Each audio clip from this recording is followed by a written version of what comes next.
Olá, meus amados, eu saúdo a todos com a santa paz do nosso Senhor e Salvador Jesus Cristo. Deus tem uma palavra de renovação para a nossa fé.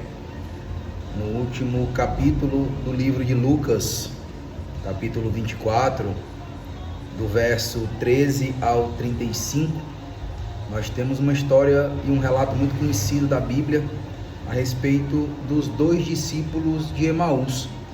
Pessoas que eram seguidores de Jesus, que presenciaram e viveram milagres que ele operou na terra, e como também ouviram as muitas pregações do Evangelho que o Senhor ministrou entre eles.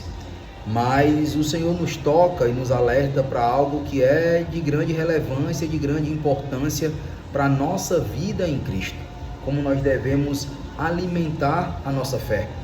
O Senhor, Ele nos fará caminhar pela fé, ainda que nós duvidemos do propósito de Deus, ainda que o caminho seja incerto, ainda que haja insegurança, ainda que haja medo, nós devemos crer em tudo aquilo que o Senhor nos prometeu.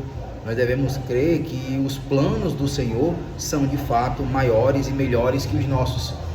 E Deus, para nos fazer crer, mesmo nos cenários mais adversos, o Senhor irá se apresentar para cada um de nós de diferentes formas, nas coisas mais simples e também nas mais extraordinárias. O Senhor, Ele percorreu o caminho com os discípulos e assim Ele fará com cada um de nós. Ainda que nós não consigamos enxergar aonde nós iremos chegar, o Senhor, Ele estará conosco. Ele irá nos acompanhar ao longo de todo o trajeto. Por mais que nossos olhos estejam fechados para enxergar a presença de Deus na nossa vida, isso não o impedirá de seguir conosco, de enfrentar conosco todas as nossas batalhas e todos os nossos medos. Até porque o Senhor, Ele nos conhece intimamente, muito mais do que nós conhecemos a nós mesmos.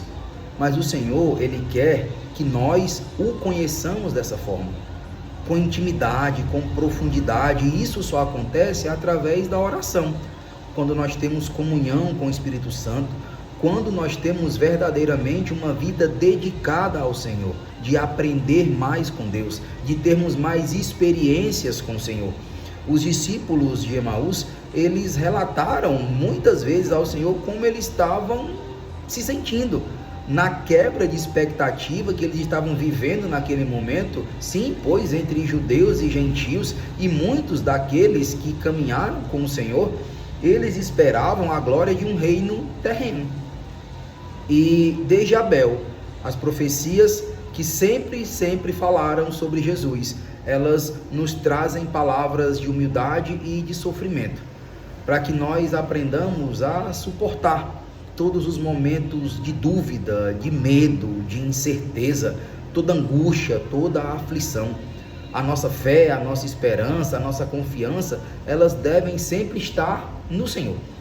Até porque, meus irmãos, o nosso testemunho de fé, ele não irá acontecer pelos milagres que o Senhor há de operar em nós e através de nós. A nossa fé não é alimentada pelo que Deus pode fazer, até porque só Ele tem poder e autoridade para isso. Mas nós devemos simplesmente confiar no Deus vivo e todo-poderoso. Nós devemos viver e crer em Deus pelo que Ele é. O Deus do impossível, o Deus do inacreditável, o Deus do indescritível, o Deus do extraordinário. É esse Deus que todos os dias recebe a mim e a você, e no momento de dor Ele cessa com as nossas lágrimas, com toda a angústia, com toda a preocupação, com toda a aflição. É o Espírito Santo que nos traz conforto, que nos traz consolação, que nos sustenta, que nos mantém de pé, mesmo quando tudo é contrário, quando nós não temos mais forças. O Senhor, Ele nos ergue novamente, Ele nos firma na presença dEle. Jesus, Ele vai nos convidar para a sua mesa, assim como fez com os discípulos de Emaús, em que Ele se revelou no partir do pão. Seus olhos foram abertos e eles puderam enxergar a glória de Deus ali, naquele momento de comunhão. Sentar à mesa com Jesus é termos comunhão com o céu, é buscarmos aprender com o nosso Redentor, é buscarmos viver todos os dias verdadeiramente a palavra de Deus. Ele é o próprio milagre da vida eterna que nos foi entregue. O sacrifício de cruz tinha um propósito: salvar a mim e a você. Mas ele não deixou de viver as dores, ele não deixou de viver o sofrimento, ele não deixou de viver as humilhações, o propósito para o qual o Pai o chamou. Nós assim devemos fazer nós mesmos nessa terra. Nós devemos suportar tudo aquilo que causa em nós dor e sofrimento, acreditando que há um propósito muito maior dos céus para as nossas vidas.